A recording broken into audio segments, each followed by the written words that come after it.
ఉత్పత్తి సమర్థత కలిగిన పుత్రుడు వాడు పుక్షంతం అన్నారు. ఉత్పత్తి సమర్థత కలిగిన పుత్రుడు అంటే నా వంశాన్ని వృద్ధి చేయగలిగేటువంటి శక్తి కలిగిన వాడిని కూడా క్షేమం కలిగి. అలాగే ముక్షితం అంటే ఇప్పుడే పుట్టించబోతున్నవాడు అంటే అర్థం ఏంటంటే గర్భవతిగా తన కోడలో కూతురు ఉన్నప్పుడు, అంటే ఇంకా రేపో బాబు పుడతాడనే స్థితిలో ఉన్నప్పుడు. ఎందుకంటే గర్భం రావడం ఒకటి, గర్భం నిలవడం రెండు జరగాలి. ఆ రెండు ఇక్కడ నా పుత్రుడు యందు గర్భధారణ సామర్థ్యం కలుగుగాక అని చెప్తున్నాడు. నా పుత్రుడి యొక్క బీజశక్తి, నా కోడలో కూతురు వారి యందు ఉన్నటువంటి వృద్ధి శక్తి, ఈ రెండు కాపాడబడాలి. అంతే కదా, ఆ ఒత్తిడిని కూడా కాపాడాలి.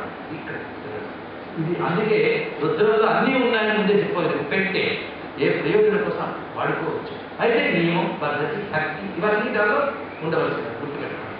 అందుకే రుద్రంలో ఉన్న శక్తి చూడండి ఏమడుగుతున్నారు. అందుకు క్షంతం కుక్షితం వారి ఇరువురిని కూడా కాపాడాలి. అంతేకాదు పితరం మోతమత వీళ్ళనైనా తల్లి తండ్రి పిల్లలు పుట్టబోయేవాళ్ళు వెలుగురితేనా ప్రియాభారస్తనో నాకు ఎవరెవరైతే ప్రియమై ఉన్నారో వాళ్ళందరినీ కూడా క్షేమంగా చూడండి. నాకు ఇష్టమైన వాళ్ళందరూ కూడా క్షేమంగా ఉండాలి. స్నేహితులు అందుకే రుద్రం చదివేవాడు వాళ్ళందరూ బాగుంటారు.